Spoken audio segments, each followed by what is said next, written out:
Well, okay, we are back after some technical difficulties.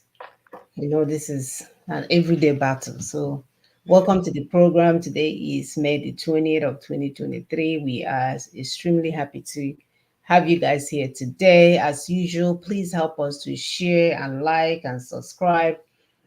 Excuse me. And do all those nice things that we normally do to get this information across to our people. The news is going around, people are getting it. Yeah, we have a bunch of confused people out there that will say, oh, constitution is the problem, but I don't know who Tony is, and Tony is not doing enough. Well, we're here to tell you that if you understand that the constitution is problem, you're basically saying that you understand the work that Barrister Tony Nadi has done. That's all you're saying. So don't get it twisted in your minds, in your brain, and saying things that is out of whack. You live when you think about people in Nigeria, you basically are you're stuck in the latrine, and everywhere is smelling and shin, boo boo boo boo boo boo boo boo. So there is no way for you to even smell that you can't even tell that you're inside boo boo anymore. The only person that can come out and tell you that you're inside boo boo is the one that is outside that can now come in and give you, somebody coming from a fresh breath of air and tell you, nah, eba na esi nsensi o, make you come out. So be mindful of what you're saying and how you're saying it because you're stuck in the mess, and we need to unstuck every one of our people. We need to move Black people forward in general. That's what we're interested in. We need to be able to solve our problems and take care of ourselves. So, welcome to the program. Our topic today is well loaded. As you can see, we are having struggle to get it started. So, continue to help us to share and like and inform our people that the savior is out there. We have what we need to save ourselves, so we are no longer waiting for a rapture to come. So help us to share. My name is Monachim Saga, and I'm here in Houston, Texas, and I will continue to share. Thank you so much. My name is Dr. Chris Simon Okube. I live in Lexington, Kentucky. Please help us to share, like, and subscribe. Those seeing this video for the first time, please, you're welcome. And we'll thank our regular people for following us, subscribing, sharing. The message is going out. That means that you're doing your job. So, like we keep saying, it's a teamwork. In this show today, I will tell you the percentage you need to get a change that you want, and you're already there. So don't not even be discouraged by people that the naysayers, they'll say naysayers, people that just stand by the roadside doing nothing. All they do is lament and complain and then do nothing about it. But we are here working to get our people rightly situated. Thank you so much. Let me join to share.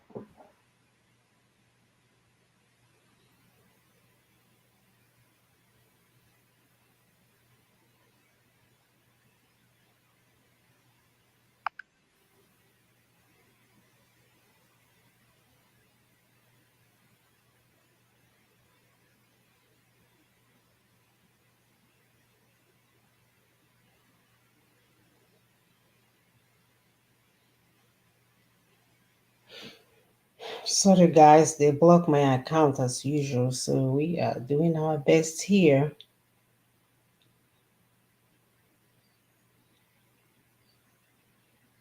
Yeah, doing the best for what we got.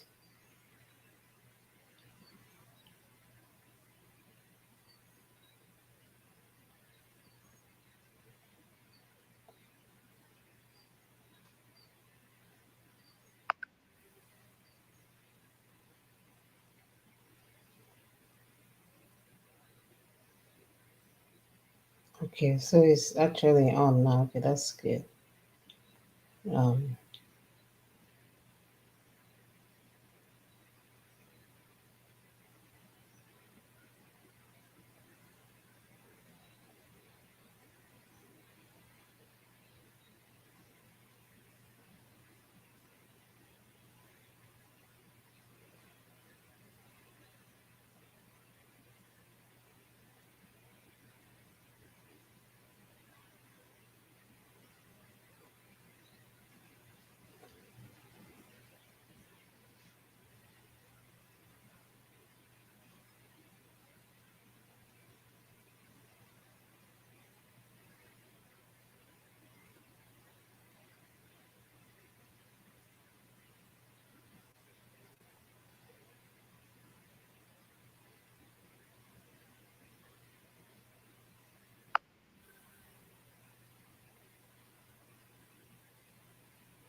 All right, we're here. We're not sleeping. We're just sharing. So, welcome, welcome to the program.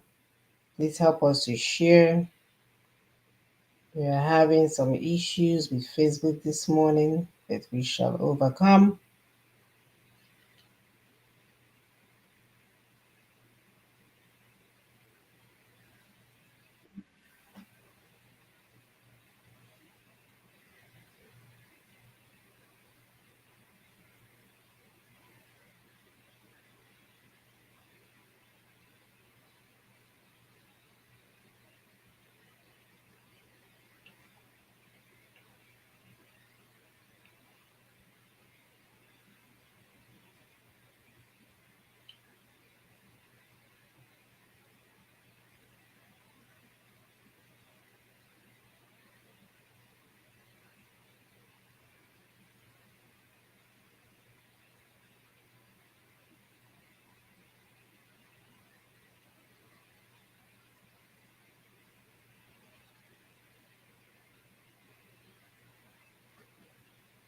All right. So, Kaibai also will continue to share as we go. Please help us to get this information out there. And good morning, brother Isi Momodu. Happy to see you as always. That's one of our stakeholders that understand that we got the things that we need on the table to move. So people that are wasting time running around pretending, praying, fasting, wasting our time, we got the thing that we need on the table. All right, thank you so much once again. Our topic is so great. We want you to have the audacity to question the status quo because things, when you look at the theme video for the day, you will be flabbergasted. It's so eerie that you can see they are using the same template everywhere they go to destroy black people. It's the same thing. In LA, you think they are giving you something only for it to be a facade. It will just be, it disappear in the earth into your eyes. And on top of that, they will be boasting that you were giving billions. You know, we gave Africa continent 20 trillion in AIDS. What they do, they give you 20 trillion, they take 18 trillion. The 2 million trillion left, they give to criminals. And then they pile it on top of you guys' head that they're giving you money. So we want you guys to understand the game of this whole, I don't even know what to call it, whoever that is doing this. But it's up to us to wake up and understand the game and be on the table where decisions are being made, and then we move.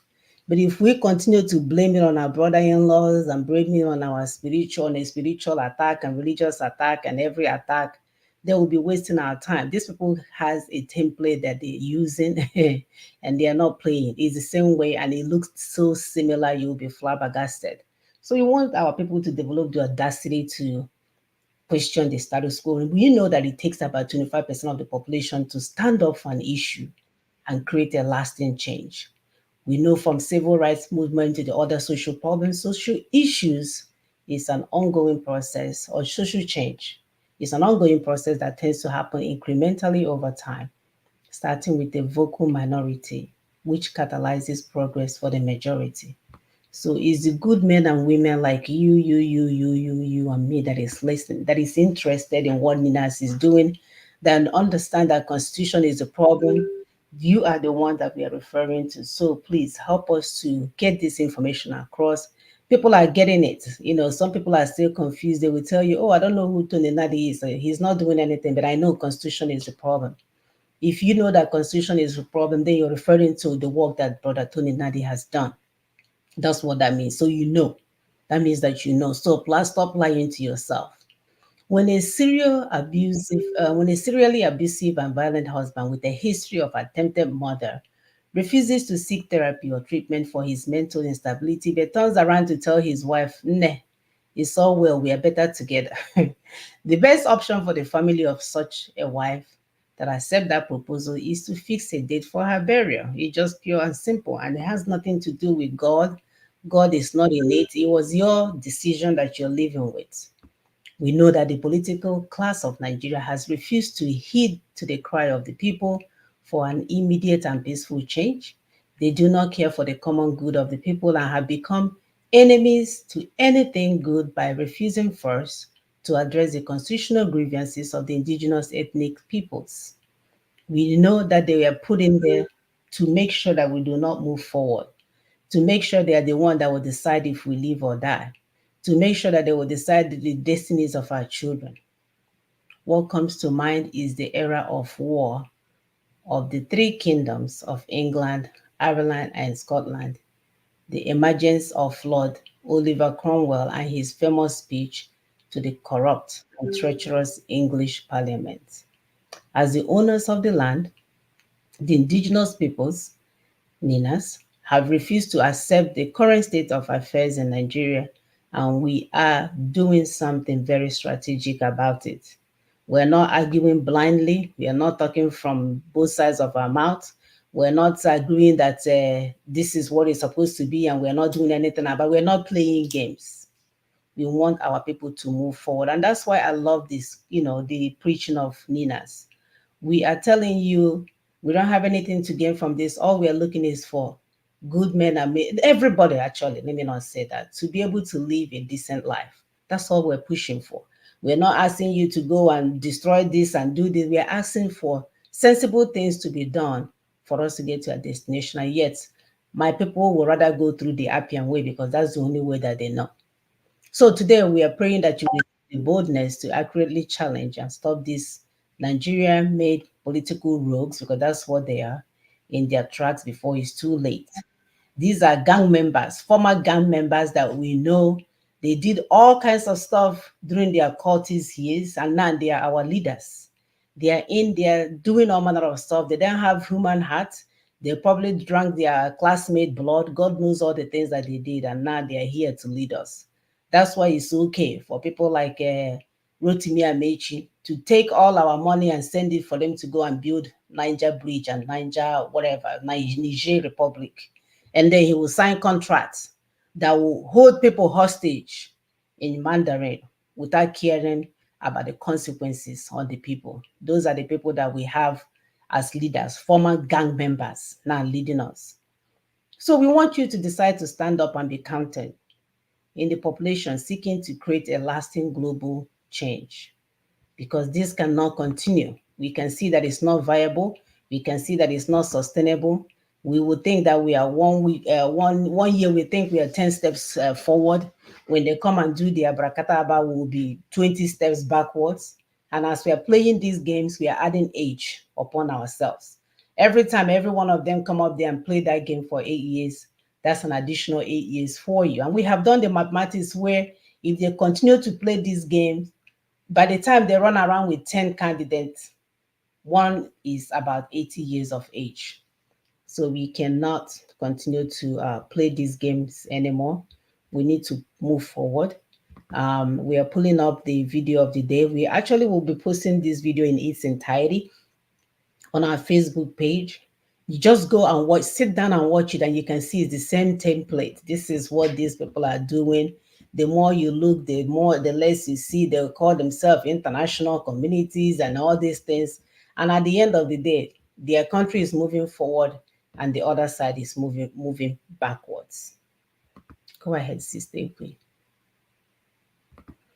Thank you, my sister. Thank you, my sister. It's so crazy. Like when you watch this video, everything they're saying is as if they're just talking about Nigeria. So they are definitely using, whoever that is doing this is definitely using the same templates all over Africa. And I'm sure they've tried it somewhere else. What are we saying? That we are able to overcome. That's what we're saying. We're not coming here to lament to you. We are coming here to tell you what they're doing and what we are doing to stop them in their trap. Please go ahead, my sister.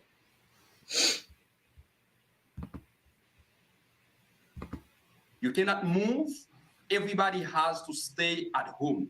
This is the situation that the Haitian people are living right now. Although over the last 2 weeks, there is a movement, a new movement, as I just recalled the journalist, which called Wakale.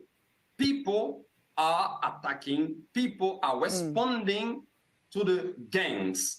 And to some extent, this has reduced kidnapping and people are not in security. But I think I would say they are less stressed in the country because the gangs cannot keeping kidnapping people as they were doing, let's say, over the last 2 years.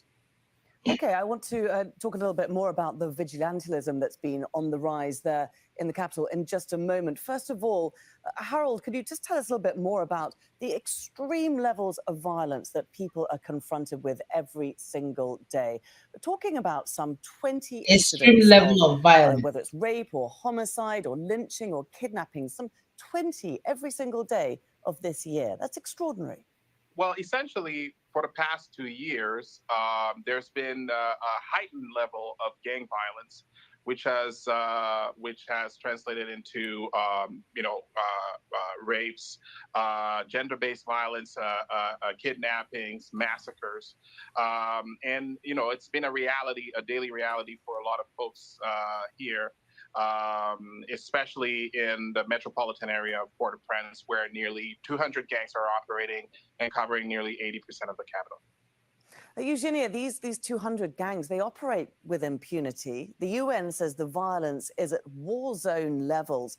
How did they get to be so powerful? Well, there are essentially two components to gang violence. There is the pure criminality, where they're performing extortion, kidnappings, and trying to get as much money as possible on one hand. And there's also a political component to it, where they are essentially tools to crooked politicians who are trying to secure votes or control electoral votes in key popular areas. Eugenia, from where you're sitting there in Washington, D.C., do you see the gangs as being the problem, or do you see them being a symptom of the problem? Because the gang leaders themselves, I mean, they've told Al Jazeera when we've interviewed them in the past that it's not gang violence that's the problem, it's corruption at the political level that's caused this situation. The Genesis GV70. It's true that looks can be deceiving. Thank you for having me. I believe the gang is just part of the problem, but the issues that we are facing in Haiti is very complex. Corruption is at the root of the problem. The gangs would not be there had our politician not utilized them during electoral campaign to help corrupt individuals to vote in their favors. And you have seen over the past 12 years with the reign of the PHTK political party who's been in power, whether through the parliaments or the presidencies and ministers, they have not responded to the mandate that the people voted them in power for. The gangs are there because they are being supported by certain members of our economic elite to protect their various areas. And our politicians are also profiting from having these gangs there. These are young men and women who becomes victims to the... I hope you guys heard what this sister said. He said the politicians are, profiting from this violence. The politicians are the ones that are use these young boys to do elections and get votes at the key area points and do whatever they need to do. And then the corruption is at the root. Even the gang members are saying it's the corruption that is causing them to continue with this mayhem.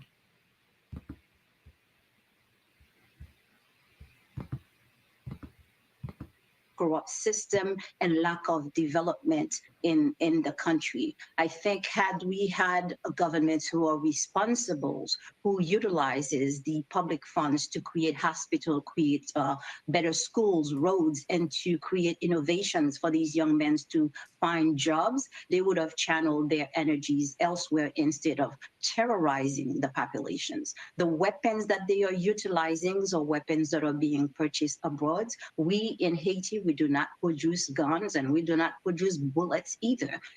There was a report put out not too long ago by UNDOC where they show that the trails of weapons coming into Haiti, the majority of them are coming from the United States.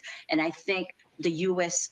Claiming as being a friend of Haiti and also leading the campaign to get multinational forces in the country can begin by putting a stop to the flow of weapons that's coming from their country to enter our soil. Okay. Joseph, just before we get on to international intervention, again, I want to just continue addressing the situation in Haiti, because it is a country that's got no parliament, hardly any legislators, no president. The prime minister himself is considered illegitimate by many. The gangs may have political power, but have they overtaken the politicians in power? Because there doesn't seem to be any proper leadership there in Port-au-Prince. There is a clear vacuum in Haiti as regards the political leadership, but it's not only with this government. There is no elite. There has never we had elite in country, political elite, economic elite. So if a country does not have any kind of elites, what we have to expect is exactly what Haiti is undergoing right now. So why has, just to jump in there, why do you think there has never been a political elite in Haiti? Okay, I think we have never had this political elite based on what I call the incapacity of the Haitian people to have what I call collective action, so that people unite and act together. I think this is the main problem of the country. And also there is another explanation, the fact that Haitian people, especially those who have to become the elite of the country, do not have the capacity or the mentality to live in Haiti. Up to now, a lot of people think that you are not Caribbean, we are from Africa. I think right now, we have to consider ourselves that we are Haitians, we are in the Caribbean, that we have to live in the Caribbean and develop relations, political and geopolitical relations with the US, Canada, with France. I think these are the main factors explaining the incapacity of collective action in Haiti. Okay, Eugenia, let me just jump in there and get Eugenia's response, because I did see quite a response for her when you said that people in Haiti cannot unite to lead the country. Eugenia, what are you thinking there? I differ with that. The Haitian populations can unite.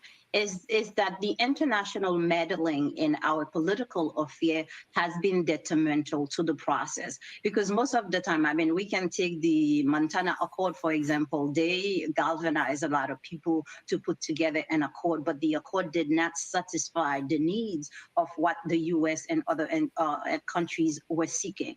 And in response to this, Haiti not having a political elite, the current political elite, what many calls the morally repugnant elites in Haiti, monopolize the political system. They are the ones who hold the customs hostage. They are the ones who place the ministers at each different branch of government. They are the ones who decide what type of budget is going to get passed and how much money is going to get allocated. Even if the parliament were attempting, actually, Jovenel Moïse himself pointed that out during one of his speech before they brutally assassinated him. The elites in Haiti use Haiti as a ground to dump their products, to collect money from the... So this is like a similar situation that we're having. Those that are benefiting from this so-called one Nigeria, they are the ones that are supporting these cultist leaders that we have now. They are the ones that are making the money. They are the ones that are okay with the status quo. They are the ones that will never question the status quo, because at the end of the day, they are, they stand to gain. They are funding the boys, the so-called freedom fighters that have no strategy, no map, no nothing. They give them money and fund them, give them ammunition to cause chaos and kill the people. That is why they are doing freedom fighting, but they are not killing the politicians that are the ones that are holding them down, but they are killing our own people, meaning that the politicians are the ones funding them. It's sad, my sister.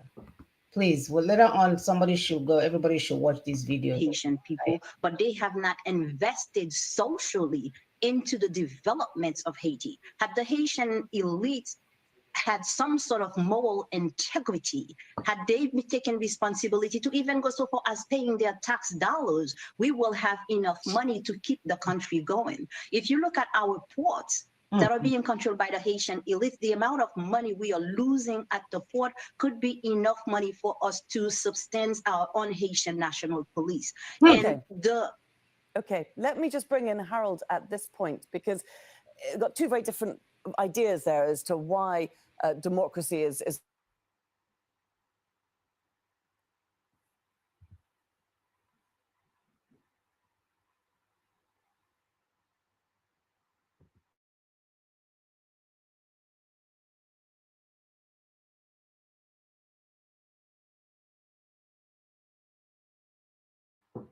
Sorry, is this still on?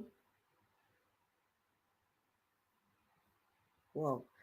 Sorry, can you hear us?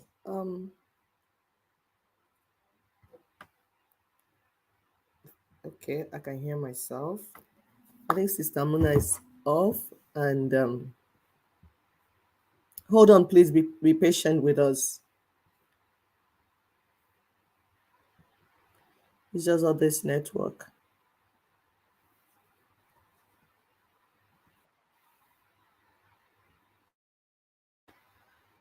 Wow. So please hold on. The laptop just shut down, and hang in there, please. Hold on. She's coming back. It's okay. We already know that this is battle, and we are ready. And that's what we tell people. Do not even think that you cannot do this job. You can do it. You can hear what they were saying in the video before it cut short. Exactly what is happening in Haiti is what is happening in Nigeria. The political elites are being used to sponsor thugs, youths. They, first of all, they keep the youth jobless, out of school, poor, no food, no money, nothing, and then they hire them to do their biddings. Just like it in the north. Boko Haram in the north is the politicians in the north, the caliphate, that the ones that sponsor them.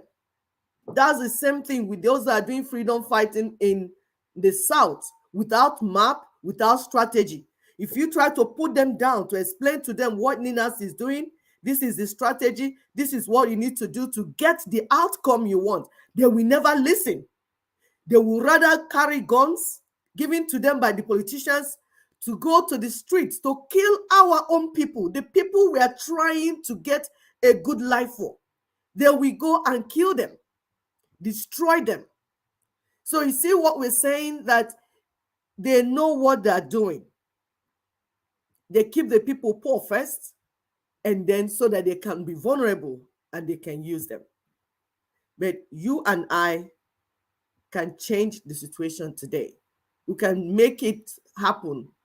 Please let me know if you can still hear us. Okay.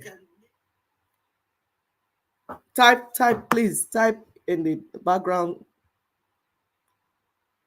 for us to be sure that I'm coming out. We're waiting for Sister Mina to come, and then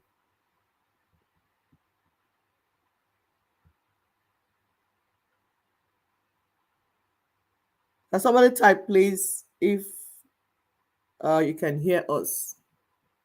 We're having technical challenges this morning, but it's going to be okay. So like we always tell you, that the 1999 Constitution is the dark connection between us and the enemy. After the Biafran War, there was a victory charter. The 1979 Constitution is victory charter over the people, over our resources. What the other people did not know is that when Biafra, the territory called Biafra was conquered, and they took all their resources, because before people went into that war, they had their resources, they were able to develop themselves. Like people from the southeast were always talking about M.I. Okpara and all the things that he did in that region.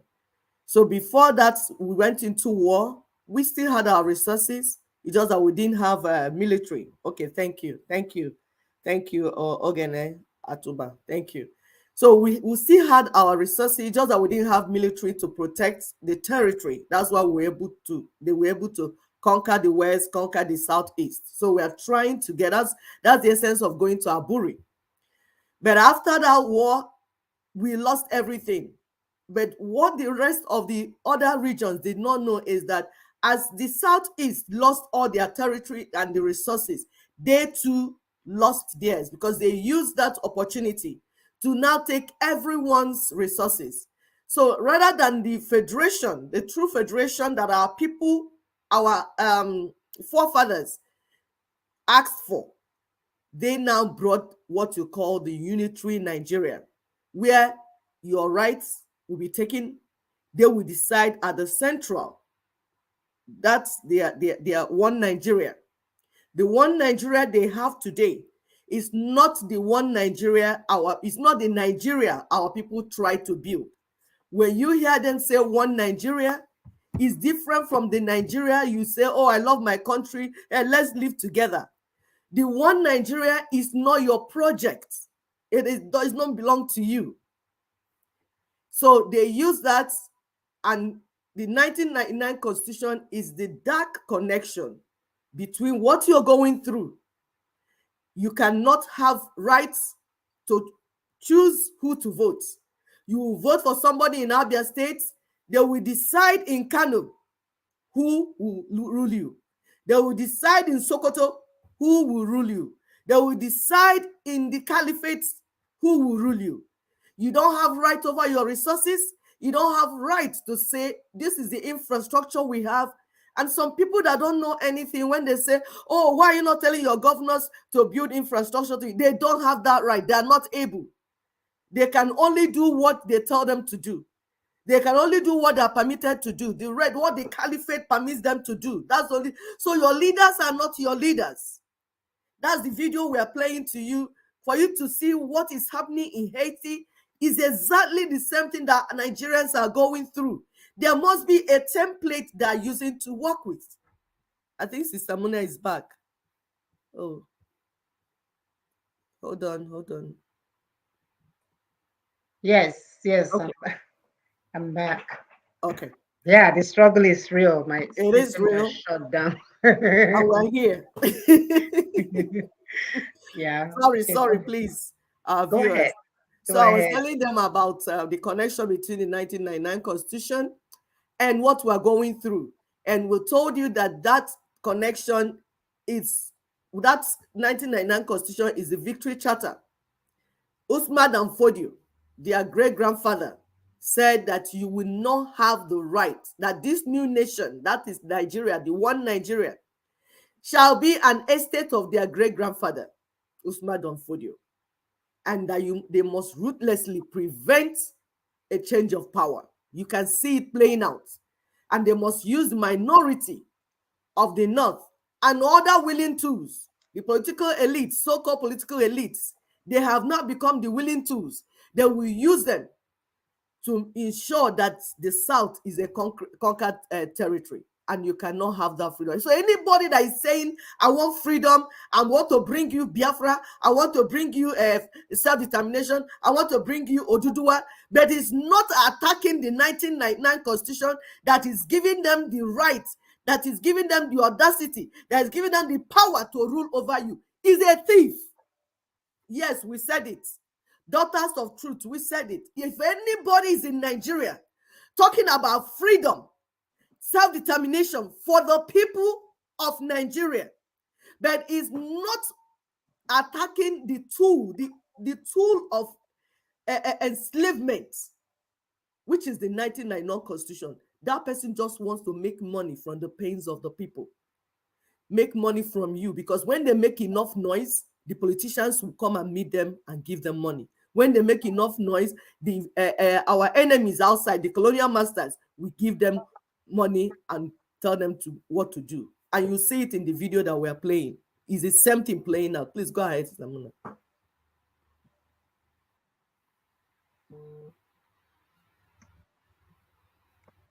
Kind of a laboratory where a lot of interventions have been done. But I think that as of late, the approach, at least publicly, of the international community has been to have what they called a Haitian-led solution, and to some extent, it's starting to kind of articulate today. Haiti is in a surreal situation, at least facing its institutional void. You have international community, mainly led by Canada, saying they're going to be supporting the Haitian National Police by transporting Haitian purchased armored vehicle and training, police officers. And somewhat in the last 3 weeks, what you've seen is essentially, the population taking the matter in its own hands with the Bois-Calais movement and propelling us really in a new dimension that, is, for the most part, uncharted territory. Absolutely. And Joseph, rise in vigilantism that you mentioned before, people losing their fear of gang violence, but also losing all faith in the authorities being able to contain them. Does this rise in vigilantism concern you? Yes, I am concerned with that because this movement, I think for now, from a political standpoint, I think it's good. But the problem, it can only a solution which will be in the midterm the problem. It just replacing the problem by another problem. Because this movement, if it had a leadership, I think this could sort out the problem. In Peru, we had in the 90s a similar movement which sort out the insecurity problem in Peru. But this movement had a leadership. But in Haiti, it is a movement without leadership.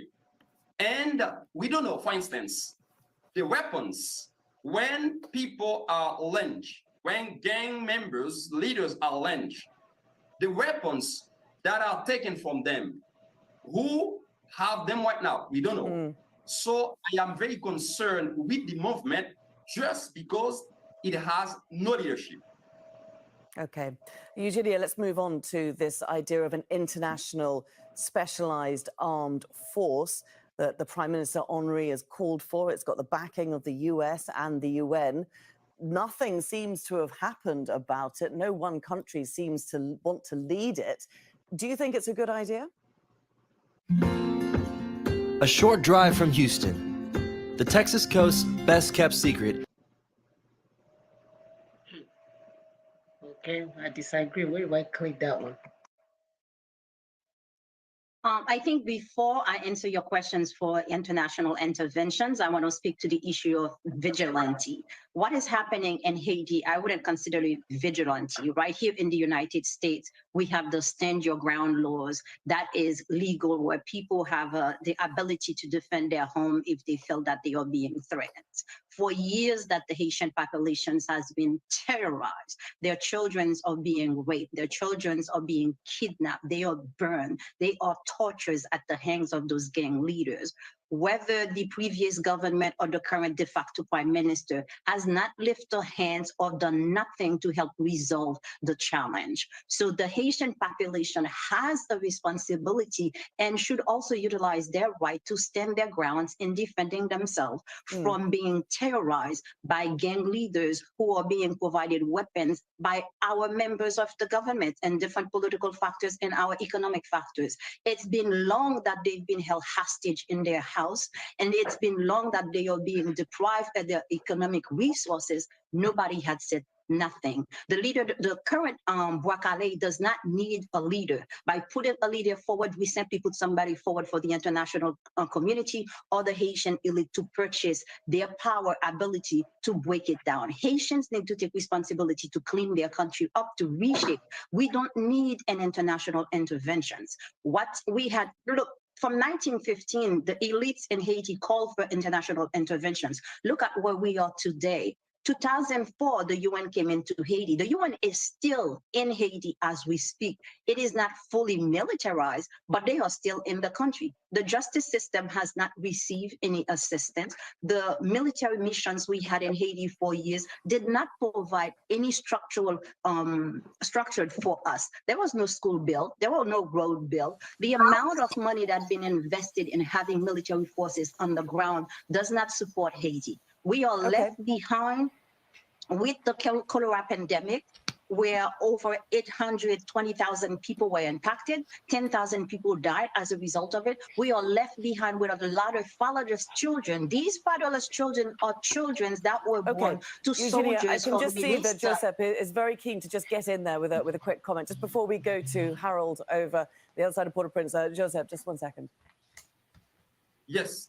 I disagree with the idea that we don't need a leadership. When I'm talking about leadership, not those people who have destroyed the country. I'm not talking about those oligarchs, political economy. But any movement can't success without a leadership. This is this is a general idea to understand it. Okay. So a And leadership, a grassroots movement If coming we from the have, bottom if up. we Let's put just move on. We are running a who little the bit out leader of of the time. movement is right now, if we Okay, put let's that move person on. forward, that person will be purchased. And Okay. the movement. All right, we're going to leave the rest of this video on East and Tidy on our Facebook page. We just wanted to, recognize this our sister, just like a mother. We are always offering the Yes. alternative You to see, what needs to be done because we are the she ones was giving hitting birth. the point. She was hitting the point. Yes. And these people, that journalists, look there, look at how sharp he is in a country that is being burned down. Exactly. He's in there. And it's the point she was trying to make, that whenever they say they're doing freedom fighting and they have a so-called leader or messiah, the enemies will come and buy them up and destroy the movement of the people. Is that not what happened in the POB? We were there now. Once the people come together in a movement and then bring up one person, promote one person above every other thing that you're doing, all you're doing is like you're telling the enemy, look at the person you should buy, look at the person you should give money. And the sad thing is that they will buy them, they will sell the project, and they will never come back to the people and say, oh, my people, they have taken me. Because assuming that when they compromise them, they come to the people, at least use Igbo language to speak, say, please, my people, they have been taken, they have compromised me, I'm not able to do what we came out to do. Please go ahead, I'll just be making noise, but do just go ahead. But what the person will do is start sabotaging everything that the people are planning to do from inside the movement. And the poor people that are outside dying will not know that the struggle has been sold. It's sad. So the point that we're trying to buttress here is that the same template is being used. They will have a journalist that is on their side, looking sharp, looking clean. You would think he landed from the first class plane this morning and talking jazz. And then you have a mother that probably, she lives in the US, had to leave the place because look at her. She's very smart. You can't survive in there. You can't let that brain power go to waste. And she's there calling out line by line as a mother, as a sister, things that need to be done for her people to regain their freedom. So please watch that video. You can see that's what's happening. We need people to rise up. We need especially women to rise up. And sisters, when you guys think about it, think about the whole time that you're in school. Were there a point, I don't know about other people, where any guy is smarter than the girls in the class? No. Usually the girls will be number one, number two, number three. If God will have it, maybe the boys will start being 4, 5, and 6. We have always led. And it's not a bragging point. God made it that because we are the one giving birth. So he gave us more brain reserve, more brain power, because we are protecting other human beings. And then when you look at the other spectrum, is people, bunch of men that want to start war, kill people when it's not necessary. It's always power, ego, and all these things. And we're saying our children have died enough. We need to use our sense. We need to use our words and stop being violent about things that not necessarily does not require violence. So we are back. We are back. The stupid thing here that keeps breaking down for one reason or the other keeps turning off. All right. So our topic today says the audacity to question the status quo. The audacity to question the status quo. We need to do better. But before we move forward, of course, we have to remind our people that we do live in a state of Usman Dan Fodio, the one that said that he will never allow us to control our destinies, that we will remain a conquered territory, and we will never, ever, ever, ever have control over our future. And Ninas is here to say, it can't go that way. We cannot continue to have 80 of Buhari. You came, you destroyed, and now you want to go and retire in Niger Republic that you got ready for your retirement. This guy literally was about to die. He came back to life, took our all our resources, develop a place that he's going to retire, living large with his children. What a travesty. But of course, you cannot have the audacity if you do not have the boldness to question things. You must question things that doesn't make sense, things that seems like they're broken and it's not working. Why are we not changing it? Who is benefiting?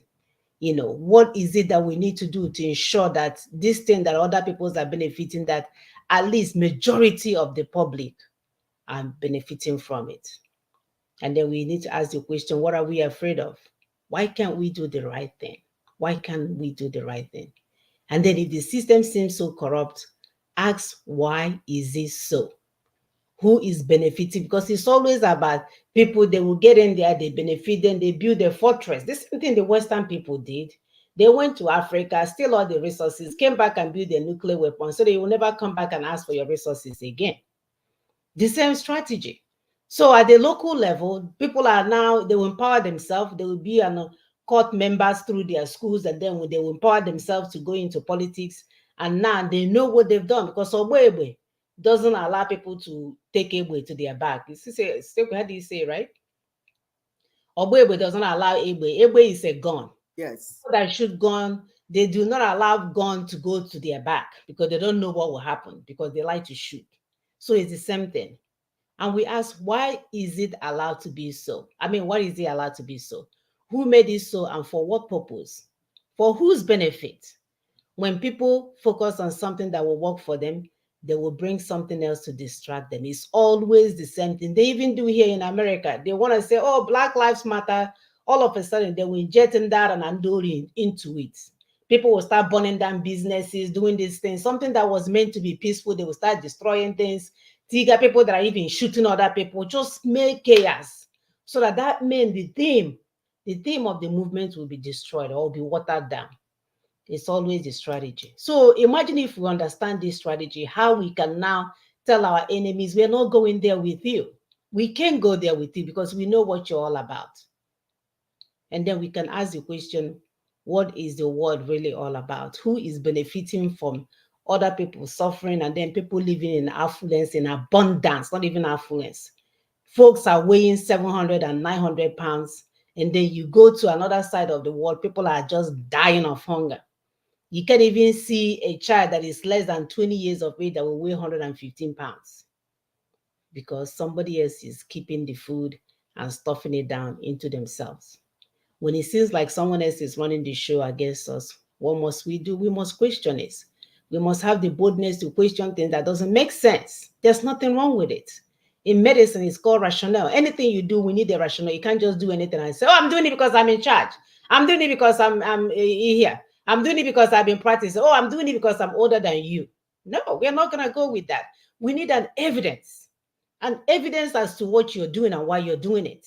And it needs to be able to make sense. We need to be able to rationalize it. That's, of course, if your brain is working anyway.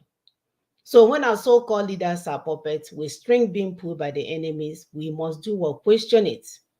When Ikbazu and the co and all the ex-governors will come here and buy houses and live in affluence, them and their children, and then they leave us in a dirty environment and tell us, which car are you going to use to ride that flyover you're asking for? As if he's better than you. When we know he's not far from monkey, what is it called, gene. But he will have the audacity to ask human being, which car are you gonna drive? If anything does not seem right, we must question it. If it's not logical, we must question it. We must ask the question, how come Africa is rich in resources and yet we are so poor and running out of our lands? How come we are not able to move forward and yet we are smart people? Why are we so rich and yet so much in debt? As you are speaking now, Buhari and co, they are asking for as 800 trillion Kasawe goal. I've heard so much money numbers. I don't even want to start calling them because it makes me drowsy nowadays. To do what? The so-called petroleum minister. The ones who know from oil prices going up is not enough. We need to borrow money so that he can give people for, the they claim is for subsidies or whatever. Who knows what they're doing? And there's no way for us to account who this money went to. and people are applying to leave the country. So as soon as they get this money, they will divide it amongst them. So this is on top of the ones they've already been eating, the ones the Yeah. snake swallowed and I was swallowed and then the one swallowed. Mm-hmm. Hmm.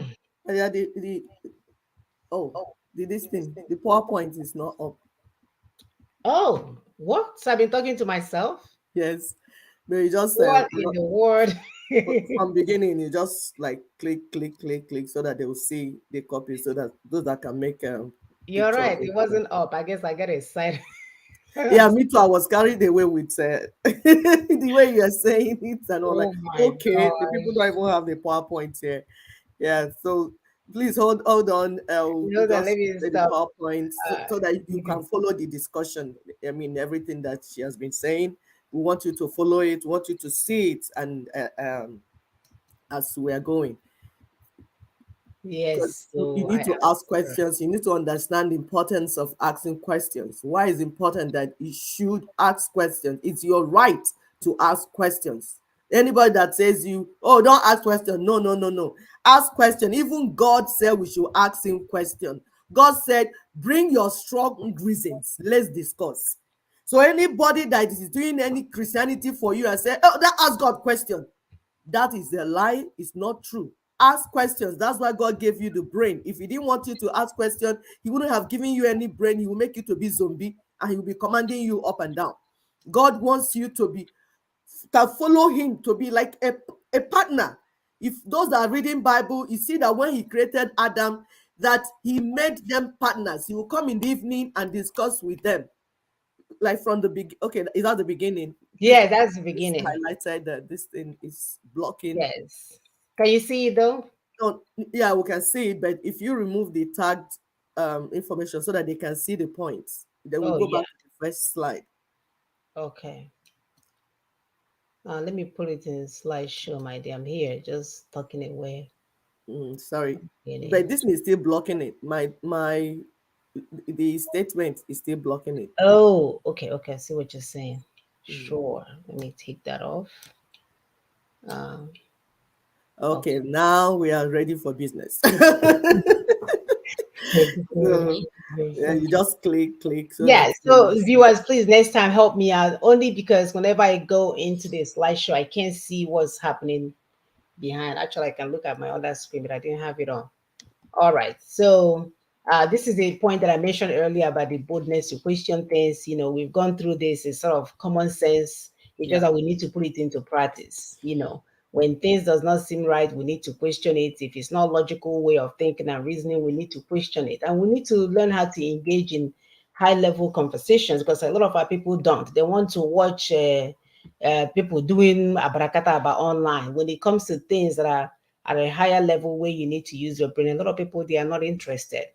So we asked the question, how come Africa is so rich in resources and yet Africans are so poor and running out of their land? African countries are so rich, yet we have so much debt we don't even want to begin to revisit that right now. Our lands, our resources, and our people, they are being stolen, and no one is challenging the criminals. We know who did all of this, and we're not saying anything. We're not saying, okay, we have been destroyed for 400, 500 years. What can we do in earnest to subvert these issues that we have? But nobody's looking at that. You know, then when you look at the foreign banks, they're helping the criminals to bank their stolen wealth and give them their family members special treatment. You know, they will tell you, oh, come, if you come from other places and buy a house for $300,000, we'll give you this, we give you that. And you know, nobody is questioning to ask these politicians where they're getting our money. That's why, as we're speaking in Sweden, you can go to school from zero to university paid for. And these are the, if you look at it, is these are the monies that was stolen from Africa by their so-called fake leaders and packed in there. Just the interest alone is enough to be, you know, it's enough to take care of their population. They reward the criminals. Anyway, they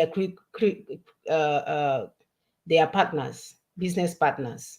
So they reward them. And when I say partners, I'm referring to people that are taking from our people and bringing to diaspora to spend on themselves and their children. When they reward them with property, citizenship, and green card instead of prosecuting them. Why is that? Why is it's all part of the strategy? You heard our sister during the Haiti conversation, saying how the elites don't participate. Instead, they will come and hold the custom hostage hold the market hostage, hold everybody hostage because they are all criminals. And then we ask, is the world a global village only when poor people break rich people's rules? So many questions to ask, but you have to get the boldness to ask those questions. You have to marala. Our mother will say, our mother will speak to you with her eyes, will already understand what she's saying. We need to be able to engage these leaders, these, I don't know, they're not leaders, these appointed rulers that are Appointed just criminals. No, selected criminals. selected criminals that are here to destroy the destinies of our children. Go ahead, my sister. Thank you so much. Yes, like my sister said, we have to ask a lot of questions. If you can just stop and ask questions, answers will come to you. The problem is that you're not asking. If you can just stop and ask, like what is going on, it has happened some other place. There's a rule they call the 3.5% rule by David Robson. Because people are asking, how can we change things? What can we do? We are telling you, don't feel incapacitated. Little, just minority, small minority can change the world. Look at the problem we're having in Nigeria. Is it not the small minority of Caliphate and Fulani? They are smaller than the majority. They are even just 1%. But see how they held Nigerians down for up to 200 years, starting from conquering the indigenous Hausa people. So don't feel that you need a battalion. For those that say, oh, we don't know Ninas, we don't know Ninas, don't worry, you will know Ninas. When your head is down, you will know Ninas. By the time Fulanis come and reduce your head, put it on the ground. In the world, in the spirit world, when you are now going to your ancestors, you will not tell your ancestors, oh, I think I know Ninas now. But that would be when your head is already off. So small minority can change the world. Those engaging a threshold of 3.5% of the population have never failed to bring about change. This is what David Robson, they did the research, they studied it. They say those that are engaging just as small as 3.5 of the population, 3.5. If you say 3.5 of Nigeria, that's 7 million. David Robson, from his research, said that if you are engaging just 7 million of Nigerians, you will never fail to bring change. Yep. And Ninas, we are engaging more than 7 million of Nigerians. We have gone very far. It's just that people are being dishonest. They will not call Ninas, but there's no problem. We are not interested in the name. We're interested in the message, the work, the strategy, and we're seeing the results. Whether you call the name or you don't call the name, work is going on. So they say the nonviolent protests are twice as likely to succeed as armed conflicts. For those that are saying, give us gun, give us gun. If they give you gun, you will play into the hands of the enemy. Because gun without strategy, gun without brain is like giving zombie robot. Like robot is even more intelligent. It's like giving like a baboon gun. You just be shooting anywhere. So put your mind down and let's put some information into your brain. Empty brain cannot do this work. This is why we come here every Saturday. We ourselves are getting trained. So don't think that we are calling you that your brain is empty.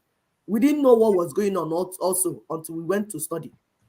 So that's why we come here, to make our people to know what is going on. So the next rule is the 25% adoption rule by Lorenzo. 25% adoption rule. What is that rule saying? It's talking about how many people you need to create a social change. Like my sister said at the introduction part, that social change is an ongoing process. Any type of movement or initiative, it's ongoing. It happens over time. As it's increasing, you're sending the message out. It's increasing. More people are embracing it. More people are embracing it. It usually starts with a small, like a vocal minority. Small people that have said, no, we are not accepting this. No, things have to change. No, this is not right. Small minority. That's how it starts. And then this small minority will catalyze the progress of the majority. So you see, we are not looking for crowd. We are just looking for minority that will be patient to pay attention to the information coming out from Nina's secretariat, so that you understand where we are going, how we are going there, and what we are going to use to get there. Our destination, our vehicle, and our route. Nigeria will say route. It's very important to understand it so that you don't stab yourself. If walk too much, you will joke. Yes. If you don't understand where we're going, you jump and break your leg. If you do anyhow, you see anyhow. But if you understand the strategy, understand where we're going, you will be safe and you'll be able to do this work without anybody even disturbing you. Lorenzo said that about 25% of a population need to stand up for an issue in order to create a lasting change. We are talking about a lasting change. We are not talking about a change that today. Hey, change today, tomorrow change. People are they're making noise. Even Christians. Oh, Buhari is this. Buhari married an Igbo woman. Oh, Buhari's father is Igbo.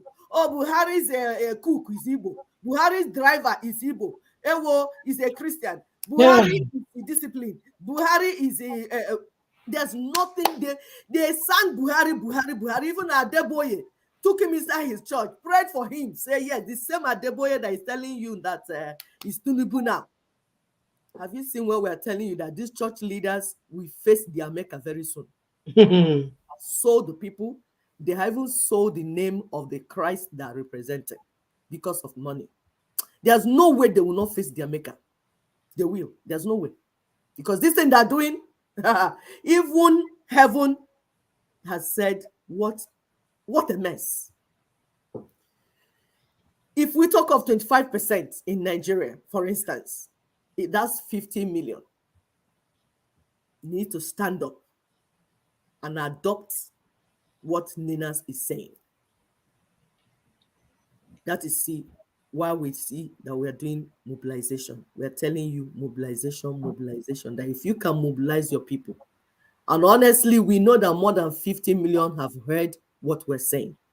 It's just that each group is being distracted with one lie or one messiah or the other. They're on the wrong route. Over 50 million Nigerians are showing that they want change, that this current state of affairs is not what they can accept. So over 50 million are already saying, we want to change from this old order to new order. The only place that we need to agree is how. Is it by going to social media to shout? Is it by collecting your money and giving to one criminal in diaspora so that he will be doing SND for you? He think it's by carrying a offer or carrying stick and be shaking head and wear a long red cap. You think that's where you do it, then freedom will come. Once 25% of any population adopts a new social norm, the rest of the population will follow. So those that say, oh, nobody knows, you just don't understand how these things work. A critical mass is needed to create the expected change. And one person can make a difference in helping to create that critical mass. One person, just one person. So do not look at yourself and underrate yourself. We are here to make this change, and you are part of it. You don't think that there's any other power you need to get. The work is already done. All you need to do is take this key in, take this information and share amongst your church people, your social groups, your alumni. Share the information. Subscribe, share. If you want us to live together, because we hear them saying, we are better together. When you are cutting my head, you are here cutting my head and telling me we are better together. If you want us to live together, it can only happen as this renegotiated, reconstructed, reconfigured federation or union. That's the only way. So if you, because as for us, The map we are looking at is this map. You see this broken map? That's the default setting. That's what we are looking at. Because already the green area has introduced Sharia in their area. So they have left Nigeria. Without permission from you. Without permission from you. So they have left. They are now in Sharia country. So what we are looking at is this broken map. The emerging federations, we have already left the place. You are just organizing ourselves. So if you are saying we are better together, you have work to do. If you want us to live together, to come back, because we have left the house, we have left. If you want us to come back, you must be pushing for a renegotiated, reconstructed, and reconfigured union. If you just want it to be the way it is, accept the status quo, so that the criminals are doing everything, we say fa fa fa foul. The people say oyo for you, OYO, you are on your own. Because as for us, we don't waka go. You're only just going to be seeing the emerging federations. We will tell you how that happened in the next slide, because some of you are not getting what we are saying. I think we are here to beg you. We're not begging you. We are telling you the backbone of the enemy has been broken. Yes. So the backbone of the enemy of Nigerians. I didn't say enemy of Nigeria. Nigeria is dead.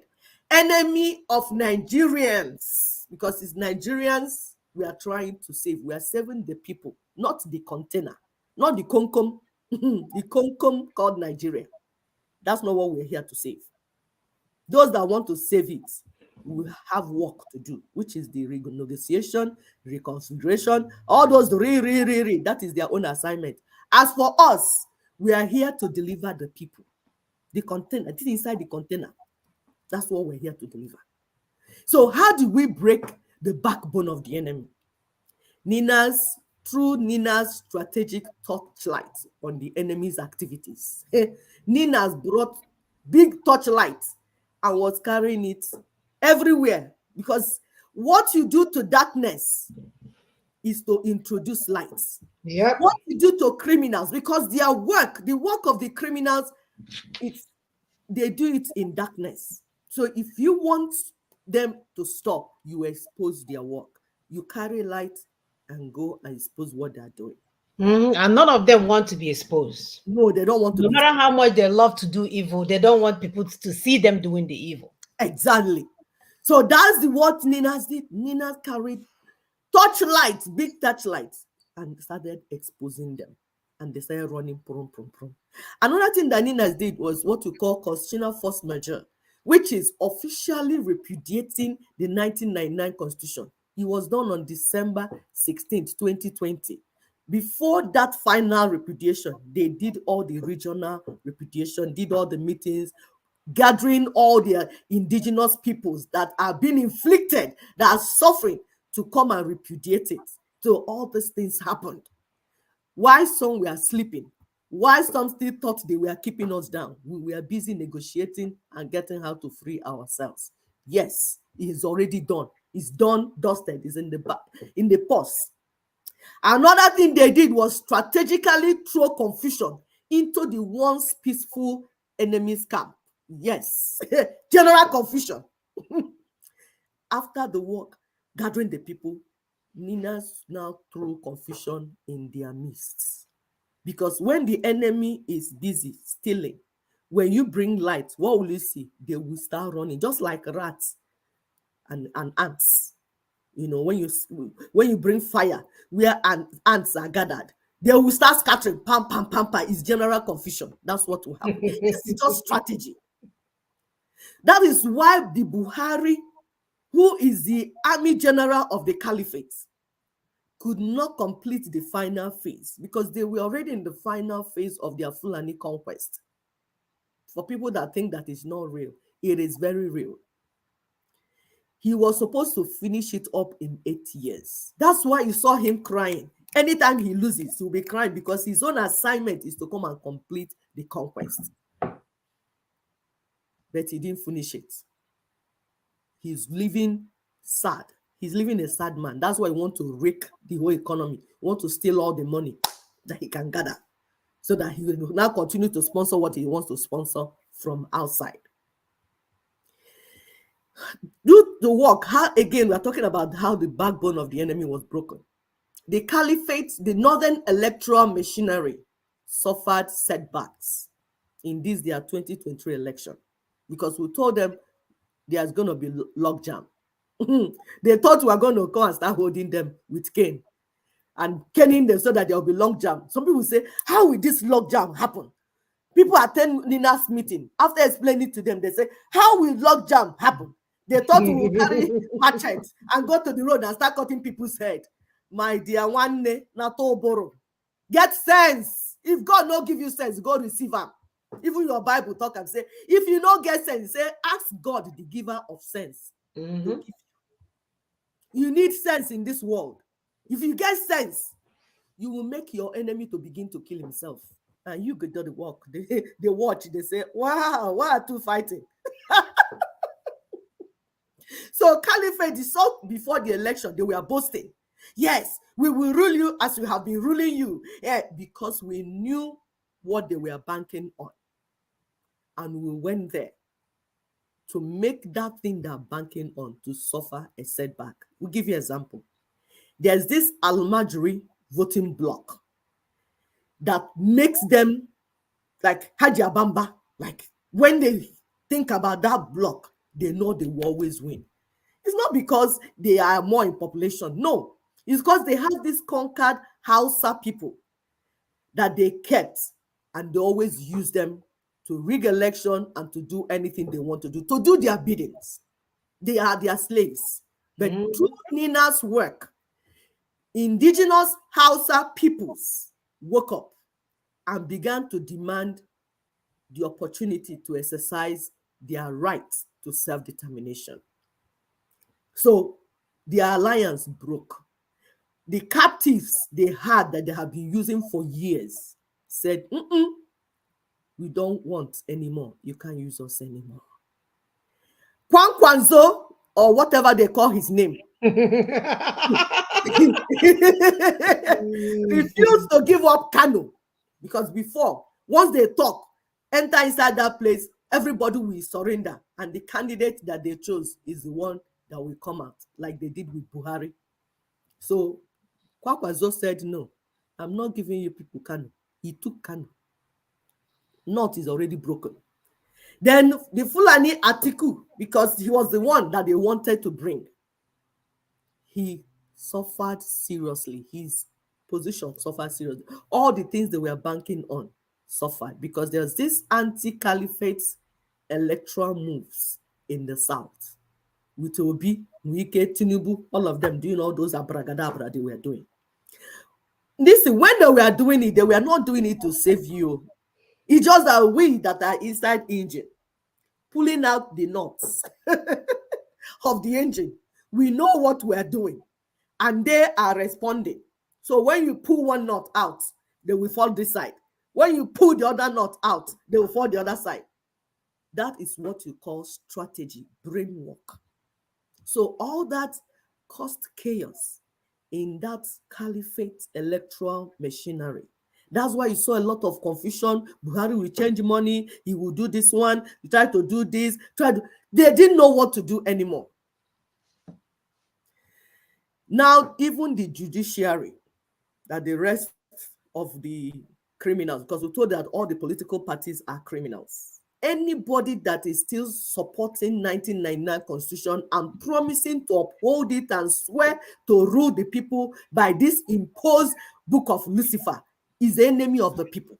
If you want to be Labour Party, if you want to be APDP, PDP, PCP, ACC, PDP, whatever you are called, you are part of the political elites that we showed you in the video that are sitting on the destiny of the people and saying the people will never be free.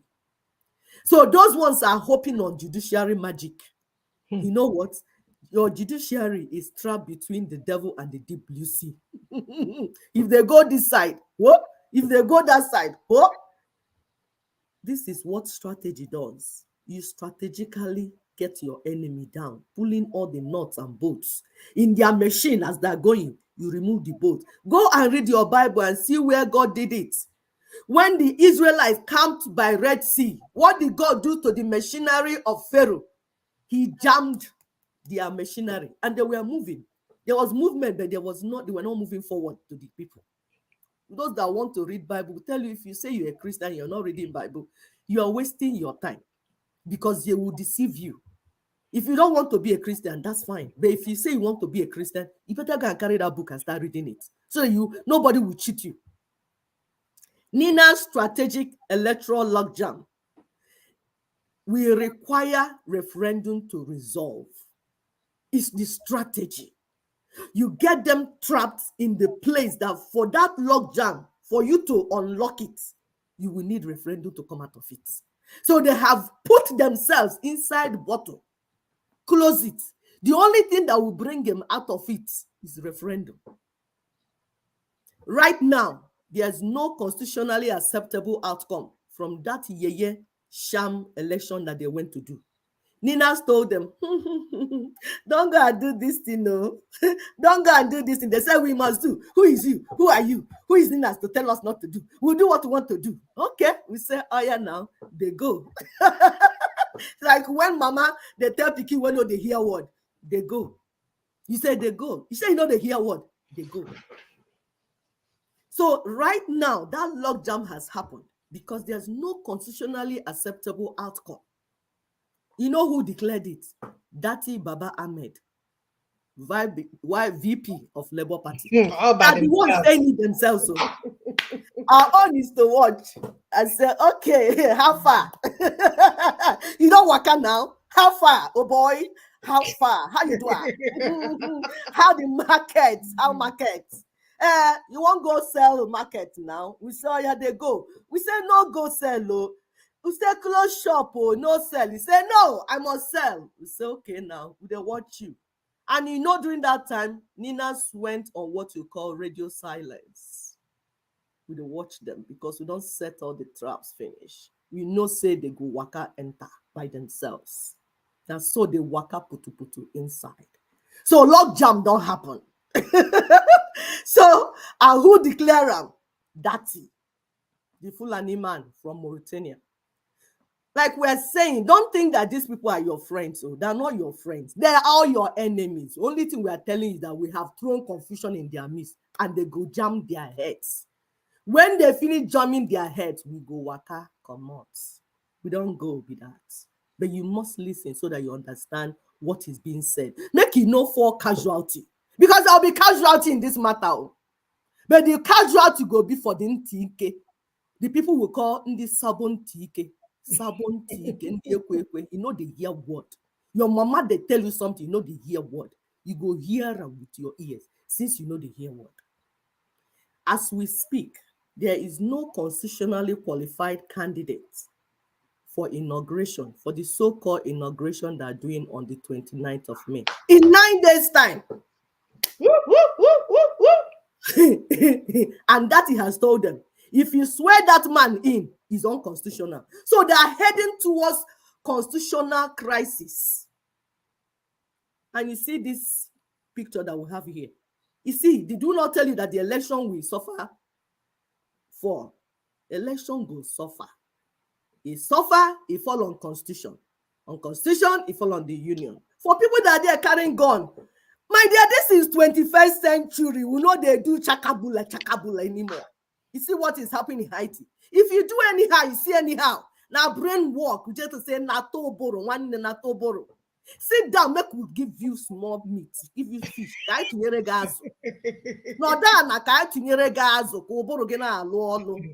Please help us to share this thing. Please help us to share. My sister is doing a wonderful job, man. Get some Nathan Oboros. Share this information so that people will understand where it's going. This is 21st century. This is not 1909. This is 21st century. We don't go. Where did they go? We don't go there. We don't go learn the thing where they say make we not learn. We don't learn and we don't come back. If we talk, make it listen. Make it no go suffer. We say if you do anyhow, you see anyhow. Because this work, na brain work, no be noise work, no be mago. buga, they do buga for social media. Things say that they are self-determination day.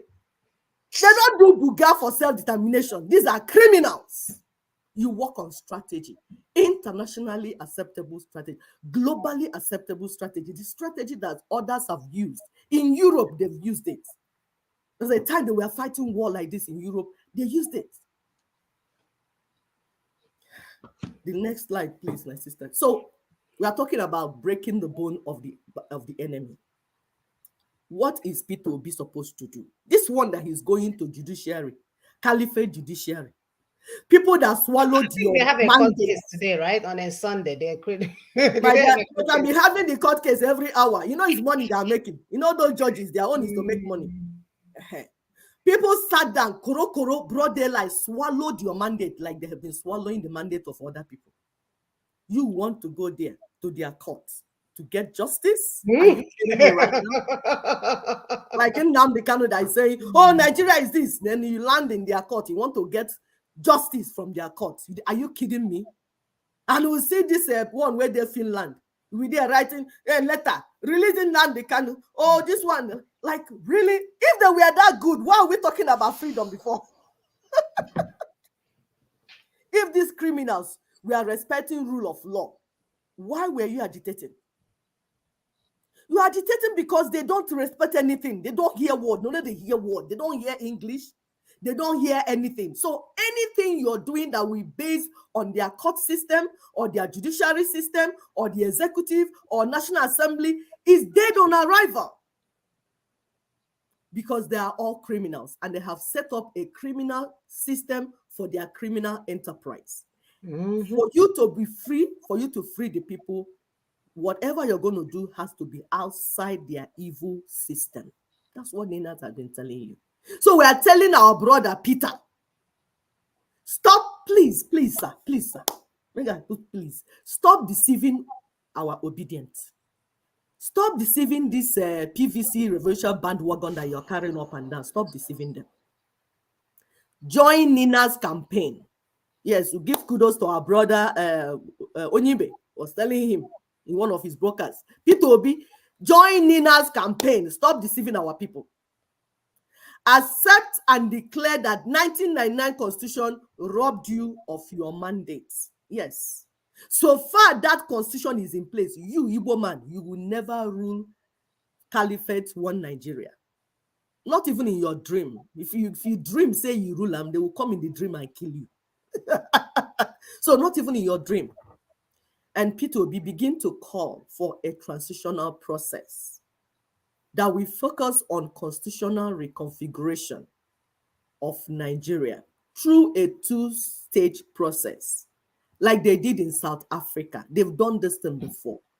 Stage one is multi-regional referendums for stay or leave the Nigerian Union. It's the people's rights.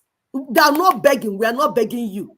You have entered bottle. Where you dey now? Now bottle. Now you dey inside. You can't come out of it. It's called lock jam. You don't enter, jam yourself. I remember in those days where door, that type of door that we used to have. If you don't carry the key, you close the door. You jam yourself by yourself. You go lock yourself outside your room. The room is your own, no, but you lock yourself outside it. It's called lock jam. So multi-regional referendums is the people that will vote. And then the next one is implementation of the outcome of that referendum, those referendums, because it's not one. We keep recognizing the fact that we are diverse culturally, we are diverse religiously. And there's nothing wrong with that. Yes, linguistically, we are diverse. We are a diverse people, up to more than 300 ethnic nations. That's who we are, and there's nothing wrong with that. I'm an Igbo woman.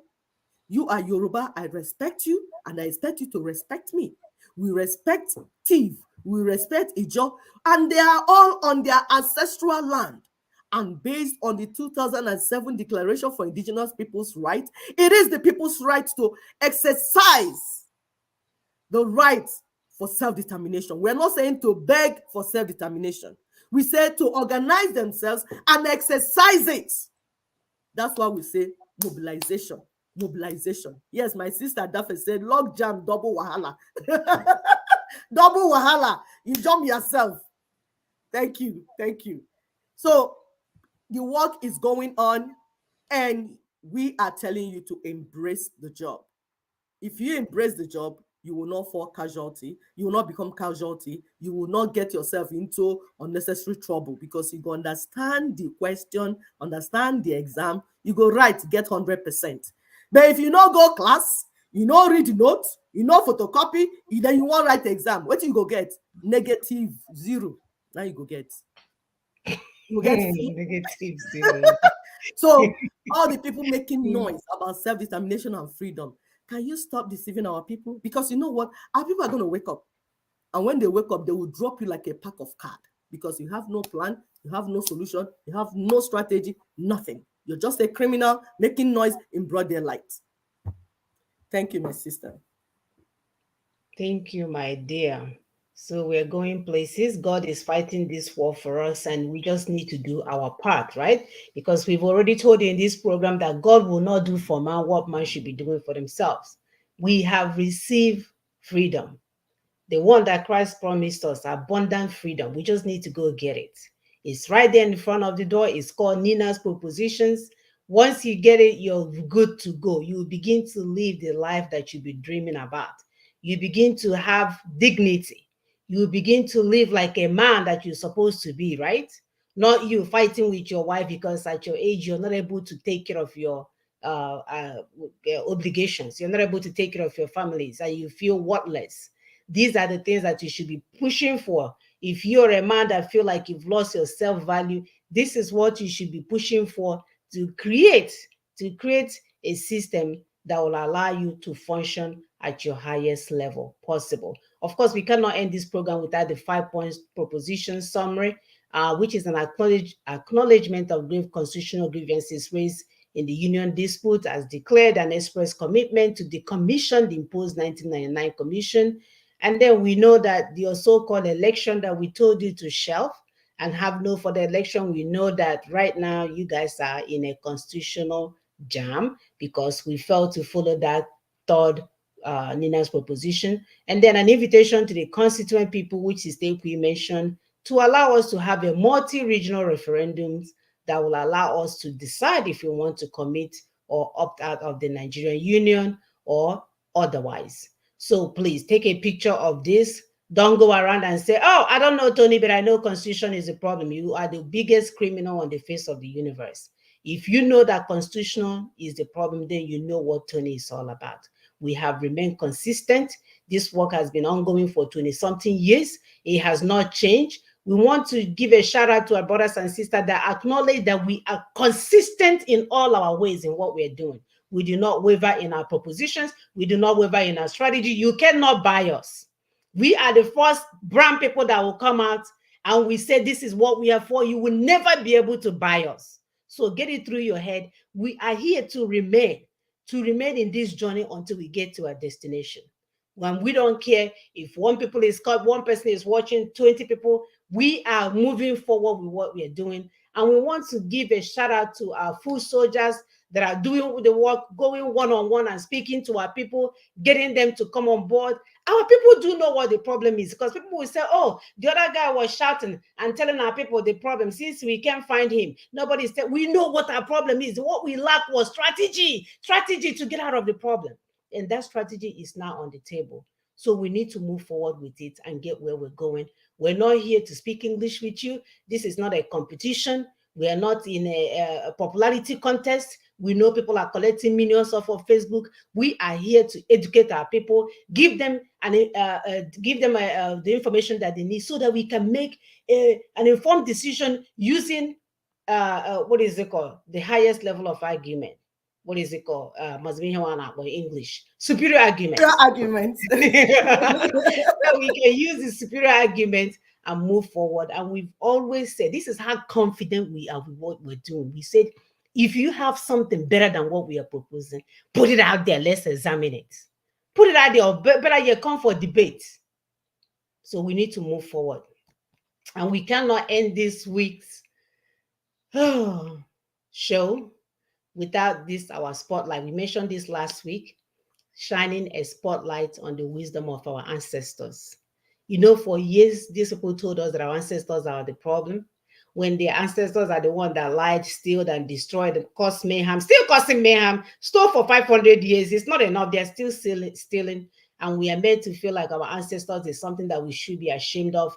Our ancestors is something that we should hide in the background. Our ancestors is the thing that we should get rid of, anything that reminds us of our ancestors. We, the daughters of truth, are here to bring it back. Yay! Yay! Shout out to The our daughters of the ancestors. land, they are bringing back Yay! their The ancestors. wisdom of our The ancestors. ancestors are the smartest, they are the kindest, they are the sweetest. They did what they can with the best. They value their women, they value their children, they value their ada, they value their opera. And when the reason why they value the opera is that when you see the opera is giving more responsibilities. Yes. So they ensure that they empower the opera so that he can take care of the rest of the family, not because the opera is special. No. It's even the way it was written in the Bible. So Yes. our ancestors knew Hajidiokwe. What do you call Okwe in English? My dear, I don't know. Now we are stuck. If anybody knows what Okwe is in English, please help us. Okay. Hajidiokwe, they have the Is it like the code? They have the code or whatever. I don't know. Okay, yes, they have the hidden code. They have the hidden code to living the best life. So our objectives about bringing this spotlight on the wisdom of our ancestors is to illuminate their brilliance. Because these people, if we begin to see what they do with the little that they have, we know they are highly brilliant. We want to highlight the radiance of our forefathers' ingenuity. We want to celebrate their ingenuity of all the things that they've done that these people told us to throw in the trash and destroy and don't go back to it. As we are telling you, I just seen my cousin picture of apple cassava. Ed, I don't know what they call it in English. These people are eating cocoyam. They are eating this thing now. Everything. They put about $4.98 a pound. Everything. A pound of cocoyam is $4.98 a pound. They said it does this, it cures it. They refuse to call it cocoyam, or they say it's Japanese something. Mm-hmm. Yeah, they call it Japanese something. But these are the things that our parents would give to us. No wonder we are so smart. No wonder we can come with a suitcase and build an empire. Man, I love my ancestors. We want to illuminate the pathway they have paved for our progress. We want to honor their their innovations. We want to again shine this spotlight on the resourcefulness of our past generation. And last but not least, we want to pay homage to the creativity of our ancestors. So this whole thing is all about our ancestors. Every week we are going to shine a spotlight. We'll bring one thing to the table because they bring these things to us. They tell us what to do. That's why every week we show up here with a new topic. Yes. We are working mothers, doing all kinds of stuff, super busy. If you see the amount of activities that we're enrolling during the week, you will be thanking God. You will know that it's all because of God that we're doing this. Because people think, oh, we don't care about God, we don't like Christianity. No, we love our God, my dear. We love our God. What we don't like is the fake religion that they're using to brainwash you and make you not to think. Yeah. So our ancestors will put these things in our line. Either somebody will call and mention it as we are thinking about it, or we just be populating throughout the week. So this is a huge one. We want to shine spotlight on the burial of our dead. I remember when my father was telling me when his father died as a young boy, he was only 16. He actually had somebody carried him. Their first son was out of town. He lived in the north.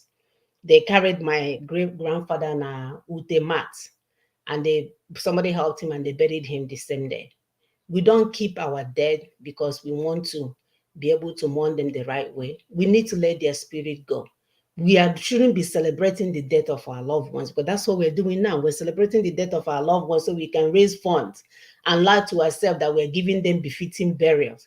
We'll leave the dead body packed up as sardines everywhere in the mortuary. I remember when my mother died, we went to the mortuary to see them.